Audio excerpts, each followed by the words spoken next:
Hello বন্ধুরা, তোমরা সবাই কেমন আছো? আমি খুব ভালো আছি। তাই চলে এসেছি তোমাদের কাছে আরও একটা নতুন রেসিপি নিয়ে। এটা সুজির রেসিপি। দারুণ লোভনীয় আর দারুণ টেস্টি একটা রেসিপি। বাচ্চা থেকে বড় সবাই খেতে ভালোবাসে। তাহলে চলো ভিডিওতে যাওয়া যাক। দেখো, আমি একটা গ্যাসে ফ্রাই প্যান বসিয়েছি, তাতে 2 কাপ মতো জল দিয়েছি আর পরিমাণ মতো লবণ, হলুদ গুঁড়ো আর লঙ্কার গুঁড়ো দিয়ে দিয়েছি। আর বাচ্চাদের টিফিন বক্সেও দিতে পারো আর বড়দের লাঞ্চ বক্সেও দিতে পারো। আর যারা ওয়েট লস করতে চাইছো তারাও এই রেসিপিটি একবার হলেও ট্রাই করে দেখো। দেখো, আমি কিছুটা ধনেপাতা আমি এই জলে মিশিয়ে দিলাম। তোমরা ভিডিওটি সবাই দেখো, দেখে যদি ভালো লেগে থাকে তাহলে একটা লাইক, কমেন্ট আর শেয়ার করে দিও। আর বন্ধুদের কাছে তো অবশ্যই শেয়ার করবে আমার এই ভিডিওটি যদি তোমাদের ভালো লেগে থাকে। ধনেপাতা দিয়ে আমি কিছুটা নাড়িয়ে নিলাম। নাড়িয়ে নিয়ে যেই কাপের আমি দু কাপ জল দিয়েছি, সেই কাপেরই আমি 1 কাপ সুজি দিয়ে ভালো করে মিশিয়ে নিলাম। ভালো করে মিশিয়ে নিতে হবে। দেখো, ভালো করে মিশিয়ে নিলাম।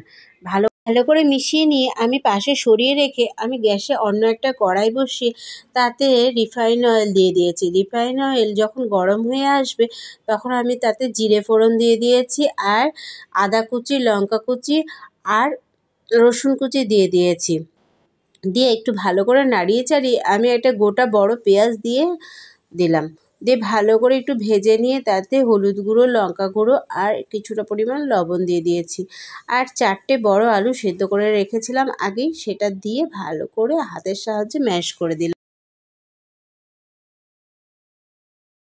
দিয়ে দিলাম টমেটো সস আর কিছুটা ম্যাগি মশলা দিয়ে ভালো করে পুরটা তৈরি করে নিলাম। এদিকে চলে এসেছি। এদিকে দেখো, সুজিটা আবার ঠান্ডা হয়ে গেছে।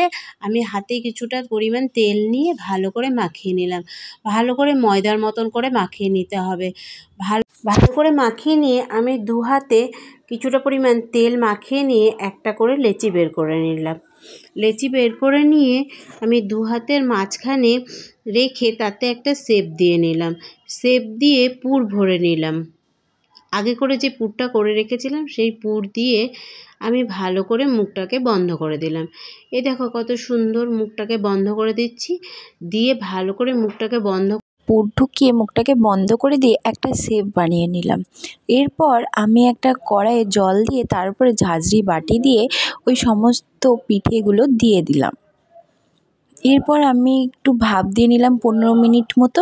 তারপর সেগুলোকে তুলে কড়াইয়ের মধ্যে সামান্য একটু তেল, সর্ষে, জিরে আর সামান্য একটু লঙ্কার গুঁড়ো দিয়ে এই পিঠেগুলো দিয়ে দিলাম। এবার এইগুলো একটু ভাজা ভাজা হয়ে গেলে সেইগুলো সার্ভ করে দেব। কি সুন্দর হয়েছিল না, আর কি লোভনীয় না? তোমাদের যদি আমার ভিডিওটি ভালো লেগে থাকে একটা লাইক, কমেন্ট আর শেয়ার করে দিও বন্ধুরা। এই দেখো, আমার আজকের রেসিপি তৈরি হয়ে গেল। পরে আর একটা ভিডিও নিয়ে আসবো।